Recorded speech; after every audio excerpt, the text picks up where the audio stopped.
Hello everyone, welcome back to more Grisaia, the fruit of Grisaia. In the last episode, we finally got to talk to Makina, the little girl who'd always run away because we were very intimidating. We managed to talk to her a little bit. And now, when we saw her at the rose garden, she was sleeping, and very adorably, I might add. So, yeah, not too much happened last episode, but let's continue on, shall we? Whew. Wandering around as she pleases, then falling asleep in the nearest cool place when she gets tired. I see, she currently does remind you of a cat. I'm envious. That's not sarcasm or anything. I genuinely am envious of Makina. I'm sure that she brings that little pocket of naturally peaceful space with her wherever she goes. I think that's something worth envying, and it's probably very precious to her as well. Which might well be why she doesn't want to step outside of the sanctuary of a school when she can avoid it. Inside the sanctuary, that would crumble in a moment without the protection of others. I wonder if the day will come when I too can sleep in that utterly defenseless way. I wonder. Turning around the sound, I noticed the fat white cat from before appearing from the direction of the thicket I just left. Wrestling its way through the foliage on stubby legs, it stops suddenly when it spots me sitting under the shade of my tree. Glaring at me with sleepy-looking eyes, it lets out a single disgruntled meow. That cat is gonna rip me apart. My bad. After getting suddenly awoken in the middle of a pleasant nap, it's only natural if I were pulled out of bed on a Sunday morning by some pushy religious solicitors, I'm sure I'd make a similar face. Although the fat cat doesn't seem to have accepted my apology, he snuffles roughly and lumbers away from this place. As I'm watching the cat's dignified exit, the bushes start to rustle again. I hear the sound of a dim-witted creature awakening and lazily stretching out its body. When I take a look, Makina's crouched on the ground on all fours, bending her back. She really is a cat in human form. Makina opens her mouth, holds down a yawn, and rubs roughly of the tears spilling out the corner of her eyes. After a restless look around the area, she draws herself up off the ground. It's not like I'm doing anything I need to be ashamed of, but before I realize it, I've hidden myself from her. After standing stock still for a moment, Makina takes a bite from the apple in her hand and wanders off briskly. And where she's off to now? Doesn't look like she's got any particular destination in mind. Driven by an interest I find difficult to pin down, I decide to quietly follow Makina. There's no regularity to Makina's actions. Just when I think she's walking straight towards something, she'll come to a sudden stop, look around restlessly, and head off in a different direction. It doesn't seem like she's lost or anything, so I suppose she's just moving wherever her whims take her. It makes her incredibly troublesome for me to tail her. Not that it'd be a serious problem if she noticed me, but if I awkwardly call out to her now, I have the feeling she'll just run off again. I skillfully hide my presence and continue shadowing her movements. Tailing a girl without her knowledge. Objectively speaking, I guess this would be stalking. Just as I'm finally starting to get fed up with following Makina's directionless rambling, which resembles the random staggering of a sleepwalker more than anything else, a rare wandering monster in question comes to a halt. A resting place is an area on the outskirts of the school courtyard, in front of an artificial cement pond of uncertain purpose.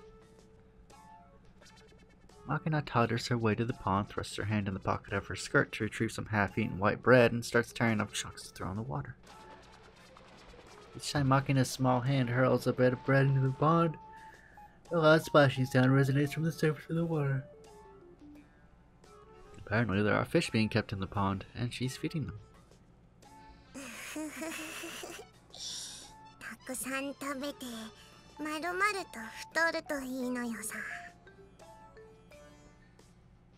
She's fattening them up to eat? Crawfish. Makina looks around the area rapidly, grabs a short tree branch lying nearby, and leans over the depths of the pond and begins poking into the water. Although I was puzzled there for a moment, it seems like she's trying to capture a crawfish she spotted in the pond.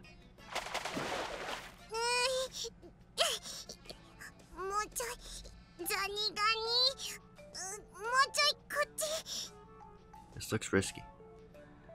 Given her character, it's obvious she'll be taking a face-first dive into the pond very soon if I just sit here. I approach Makina from behind and call out to her. Hey, watch out, you'll fall in the pond.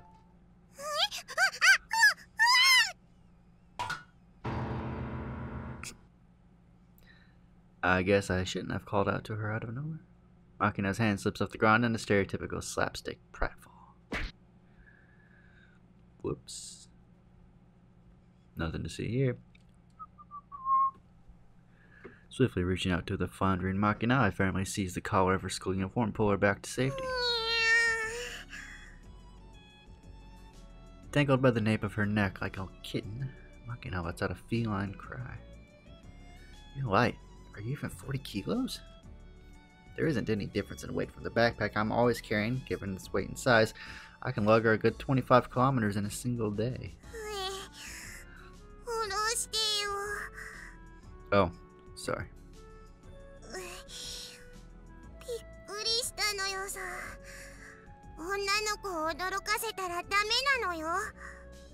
I wasn't planning to call out to you, but it's better than letting you fall into the pond, isn't it? No need to thank me. I did the natural thing given the circumstances. Look at me shamelessly doing the life-saving hero number. Despite being in large part responsible for the problem in the first place, I might have the makings of an American politician. Makina gives a quick bow of thanks and without another word starts to run away from me yet again. Hey, hold it. Where do you think you're going? Don't give me, where are you running away from me?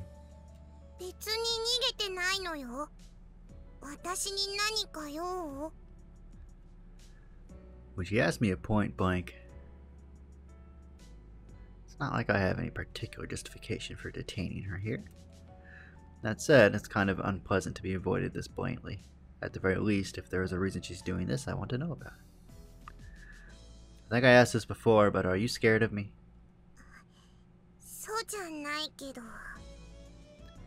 If there's some reason why you're avoiding me, how about telling me? If possible, I'll try to address it. Again with the silent treatment. Deciding to pursue the conversation more patiently, I squat down to match my line of sight with Makina's. Do you remember my name? Yuji. That's right. Yuji's fine.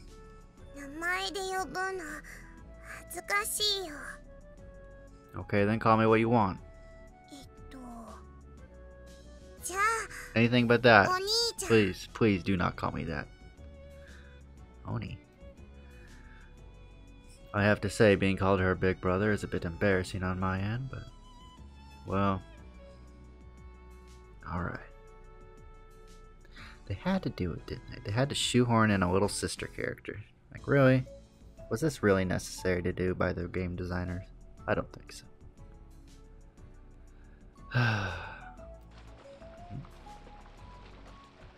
When I turn around in response to the splashing sounds coming from the pond behind me, there are a number of fish gathered at the surface of the water, flopping their mouths in a demand for more food.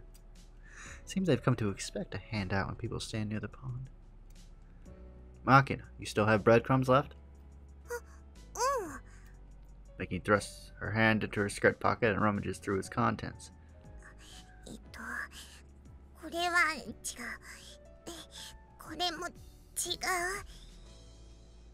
As she talks, she pulls things out of her pockets one after the other. The item that emerges are mostly sweet like candy, chocolate, and chewing gum, along with an erratic selection of tools like nail clippers, rubber bands, and glue sticks. Although I've heard that women's purses are connected to the fourth dimension, this girl's pockets seem to be connected to a garbage dump. Makina carelessly rains down the rubbish that emerges on the ground around her. One after the other. What is this? I pick up a plastic container shaped like a large film canister. It's a label pasted on the side filled with numbers and symbols of uncertain meaning.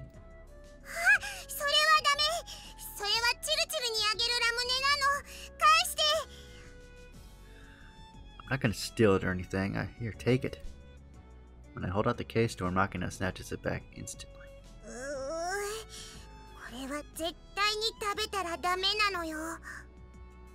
I'm not gonna sneak bites of other people's food at my age.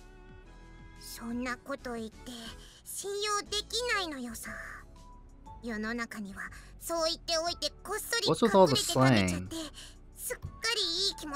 she always talk like this and just didn't notice? Amane, huh?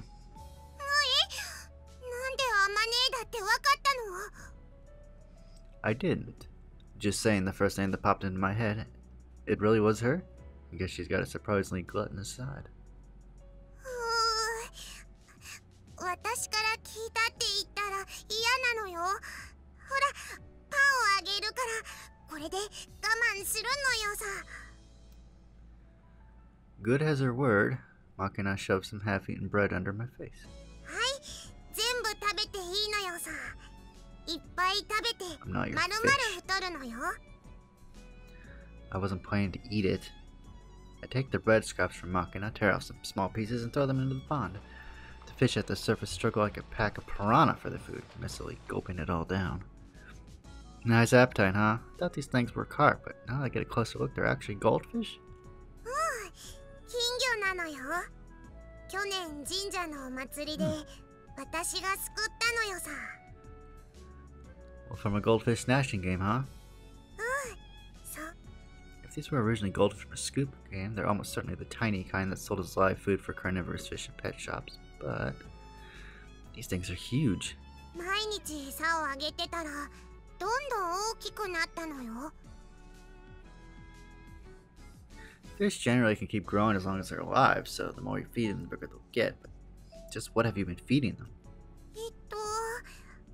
パンとか、普通に金魚の餌とか、暇な時とか休み時間のたびにあげてたのよ。Oh, I get it. Fish don't really have a sense of being full, and they don't feel nerve pain either, so they'll eat as much as you give them, even if their stomachs are bulging out. そうなの? The number one cause of death among aquarium fish is indigestion from being overfed. Or that's what it said in something I read when I was a kid. なんて本? I think it was a magazine called Monthly Junior Science. There was an article about raising fish in ozonated water when it was mentioned. へえ、お魚の本なの? Not just fish, it had features on other things like animals or space as well. My older sister was a seriously dedicated reader. I'd pick up magazines like that when she was finished, although half of it went over my head. As I'm recalling the content of the science magazine I read back then, I suddenly remember something. Hey Makina, you have some pickled squid in that pocket, didn't you? あるけど、金魚にあげるの? No, just take it out for now. Also, have anything we could use as a string? お裁縫の木目糸ならあるけど、何するの? You'll see. Receiving this squid from Makina, I firmly tie one end of the thread around it, and then knot the other end out to a tree branch I picked up at random. 釣り竿? Exactly, so now we toss the squid dangling in the thread into the pond. Around the area where I threw the squid, I can see the shape of the crawfish Makina had been poking at earlier. When I jiggle the squid in front of his face, within a matter of seconds, the crawfish extends its pincers and firmly squeezes the bait. There, I hooked him. See that?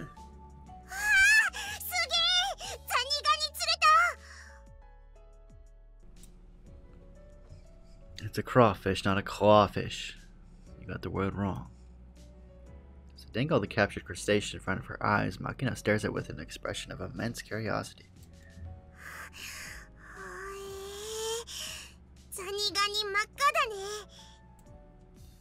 Must be a lot of edible aquatic plants or something in there. Crawfish turn red when they have abundant food. Well, then they turn blue because they get sad because they don't have enough food. Huh.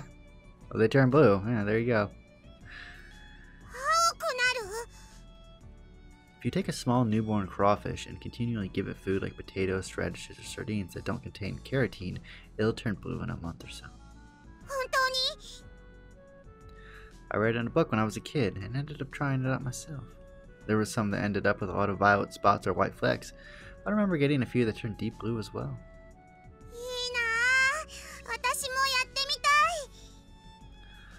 Okay, then try to catch one yourself. I pull the captured crawfish out of the squid and return it to the pond, and hand the fishing pole to Makina.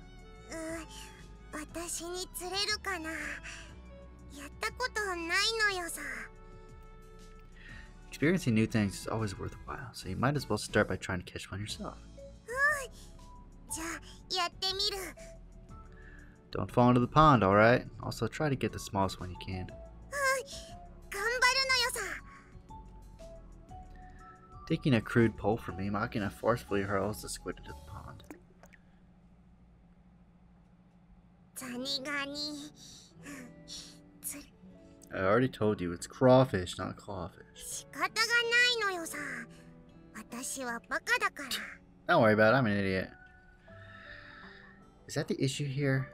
I mean, I do remember pronouncing snail as smell back when I was in elementary school for a while, but after my sister pointed out to me, I stopped making that mistake. Didn't you have someone to point out that sort of mistake for you? Your mom, for instance? How do I bet we're gonna get a sad backstory? お母さんは私のこと嫌っているから。 I see. There's no mother in the world who hates her child, was my mother's line, but by now I'm all too well aware that that world isn't that simple. I suppose there really are mothers who hate their children, and for those children, that can't be a topic they want to chat about with a stranger. An awkward attempt at consolation would backfire here. お兄ちゃんは優しい人なのね。 Me? Seems like I haven't quite gotten the hang of being called Oni-chan yet. You serious? How am I nice? ね、私の家族に無関心でいてくれるところ。 Just wasn't interested enough to risk it. なんで嫌われてるのか興味ない？ I stare steadily at Makina's small back silhouetted against the pond. If you want to talk, I'll listen. ね、それは私がバカだから。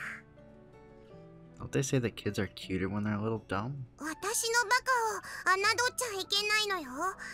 こう見えても私札付きで筋金入りのバカなのよさ。 All these unnecessary apostrophes are bugging me. Can't say I've ever heard of anyone with that fierce of reputation for being stupid before. Well, don't worry about it. There's nothing but idiots in my vicinity, including me. ね、私ね、別にお兄ちゃんのことが嫌いで避けてたわけじゃないのよ。逆に嫌われたくなくて、バカな子だなってそう思われないように、なるべく近寄らないようにしてたのよさ。 It's like I said, I'm surrounded by idiots. If I went around hating people for something like that, I'd run out of my supply of hate real fast. Well, there certainly are people who can't hold together their fragile sense of self-worth except by looking down on others. Even a few true idiots who take these emotions to the extreme become dictators or cult leaders and launch hunts against their inferiors. But why assume you'll be hated over something like that, anyway? That way of thinking seems counterproductive. Debase yourself by saying, I'm just an idiot, and you'll just puff up the many self-styled geniuses of the world. でもね、私あまねみたいに綺麗じゃないし、ユミちゃんみたいに頭良くないし、何の才能もないのよさ。 There's no point standing around with your mouth open waiting for the talent to fall from the sky. You make your own. どうやって？ No matter what you're doing, the most essential thing is to not give up. Fail as many times as it takes. Keep trying persistently until you can call yourself average. それでも人並みだよ。 Average is just fine. If you can collect a nice group of average level skills, that's already above average. You've created your own sort of talent. Being a hard worker is a talent in its own right, or my sister's words. And from that group of average skills, you can work to improve further on the things you think you're suited for. A person blessed with talent in the manner of speaking is just someone who's found a path well suited to them early on. When you get down to it, people can accomplish nearly anything as long as they don't give up. Obvious, but it's true. On the other hand, guys who give up at the first setback will never get anything done. There's no need to rush. You're still a kid. You've got time. Try out anything and everything. Struggle around as much as you want. Rest my hand on Makina's head with a gentle thump. Is it just the right height for this sort of thing? That's what school's for, right? そうなのかな。 At the very least, I think the principal wants the school to be that sort of place, so you might as well throw out your chest and do as many stupid things as you want, with pride. Of course, if this girl ends up doing something truly dramatically stupid, the principal will be the one facing the music. So I'm probably overstepping my bounds just a bit here. じゃあ私バカでもいいの？ Why not? Being dumb is fine. In the first place, guys who go around calling themselves geniuses are either weaklings with fragile egos, or jokers who use the line to get a laugh.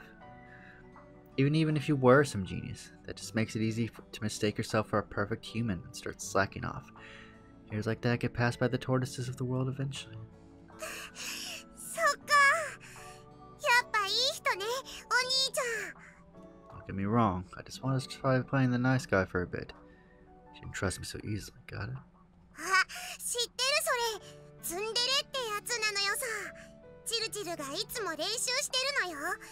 勘違いしないでよねって。How to put this? I'm not sure how I feel about putting me in the same boat as that girl. Makina, I think you got a bite. おお、なんとしたことか。 Don't need to rush, slowly pull it out of the water.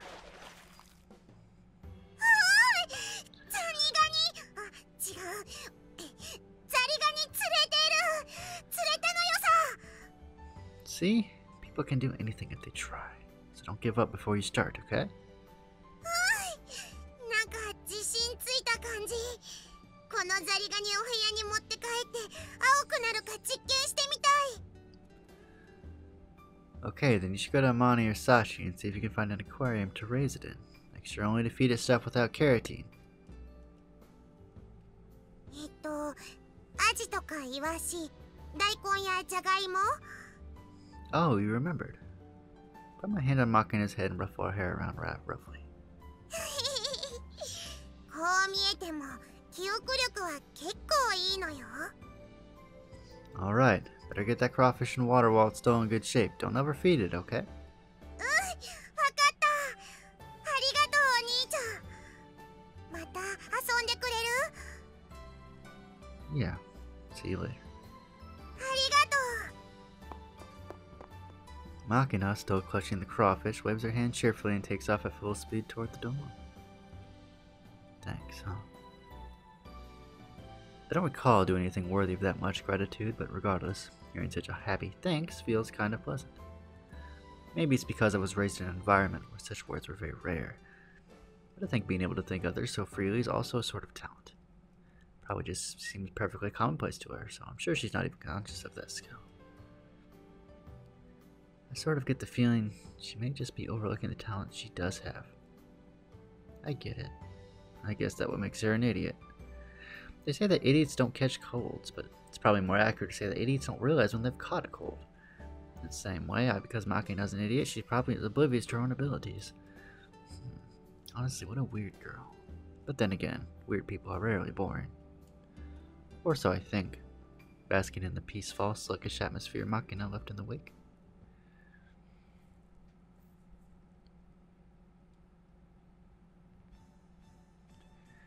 In the time-honored tradition of America, bright red cars are called pony cars because of the reputation as playthings for schoolboys.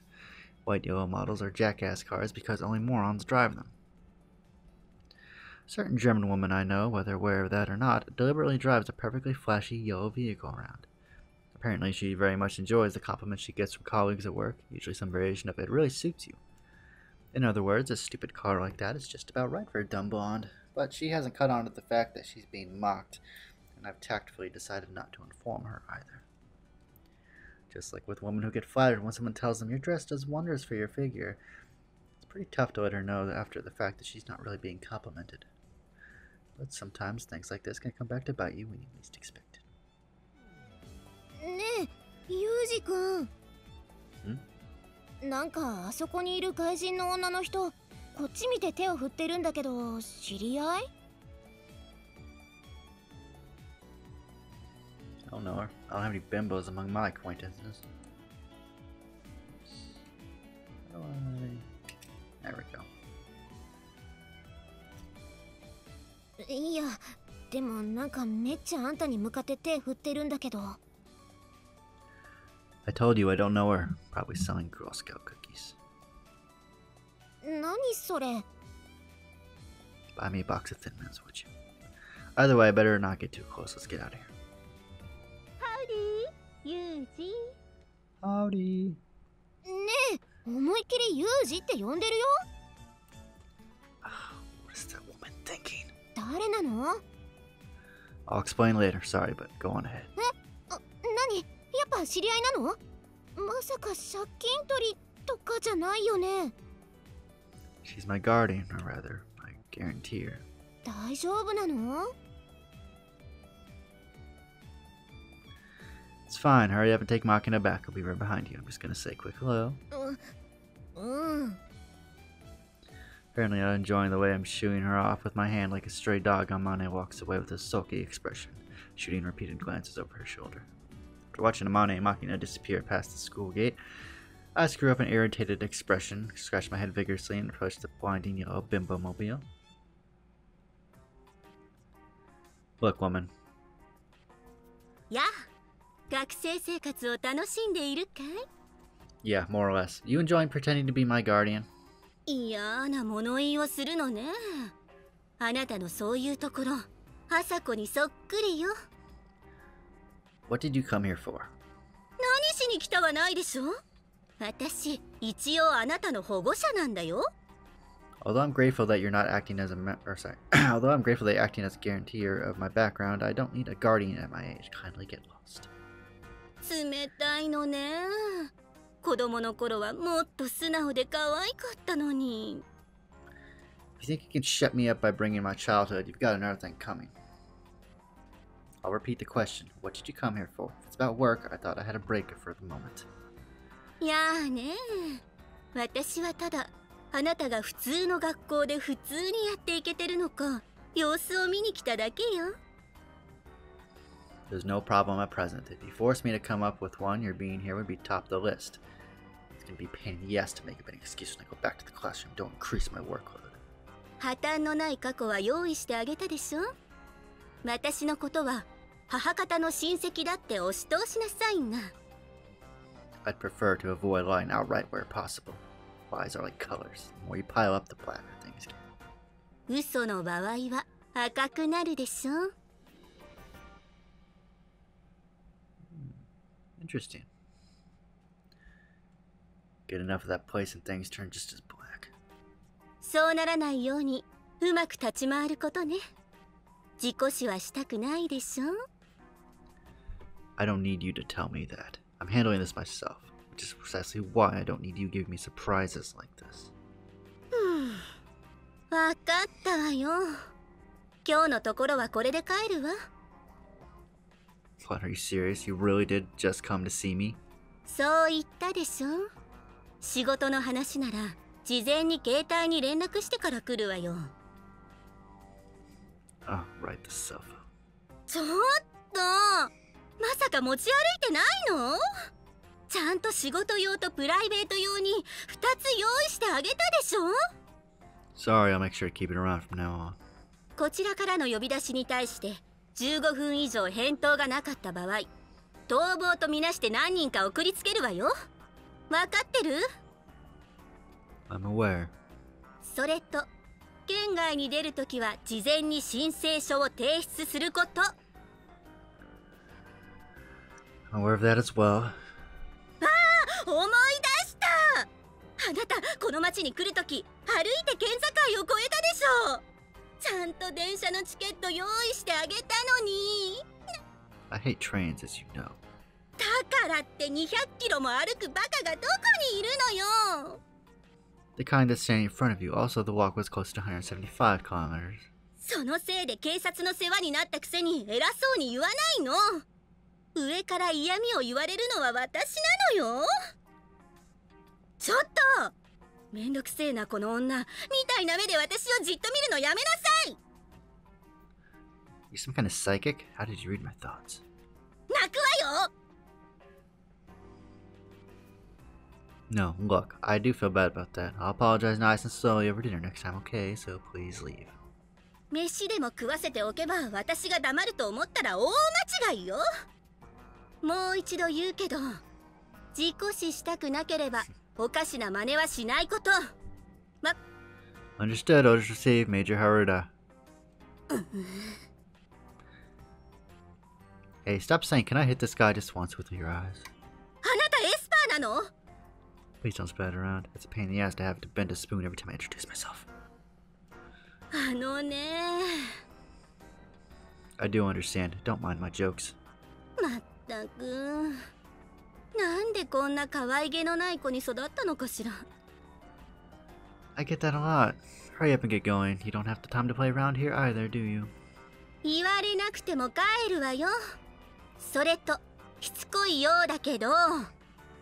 You're right. My bad, JB. わかればいいわよ。じゃ、また連絡するわ。 Yeah. I watch as JB turns away and climbs into her car, her blonde hair swinging behind her in waves. As she drifts off, I retrieve a cell phone from my school bag. Although I'd pretend otherwise, I've been carrying my work phone around just as ordered. It's a black low-profile slide phone I received from JB specifically for company business. I slide the screen up, quickly input the unlock pin, and call up the menu screen. Although it looks like a perfectly normal cell phone, any calls made from this machine pass through a specially encrypted line. There's only one entry in the context. This single number is listed under JB, Julia Bardera. Natural name, Harudera Yuria, my direct supervisor at my part-time job. If you're gonna come, at least give me an advance warning. Click my tongue in irritation, slide the phone shut and stuff it in my pocket of my uniform so I can respond instantly to any future contact. Harudera Yuria, alias JB. As the woman said herself, she's something of a pain in the ass.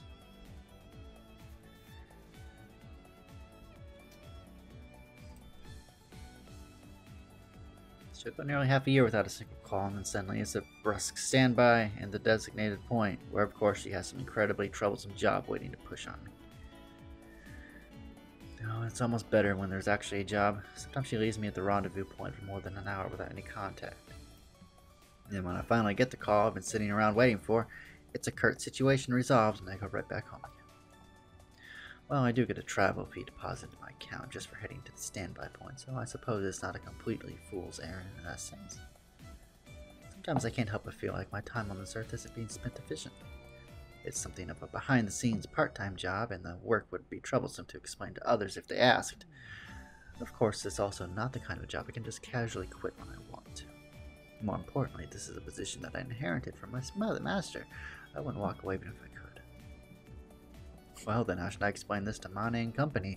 How indeed? Well, guess what? We're gonna have to find out next time on Grisaia no Kajitsu. So take it easy, everybody.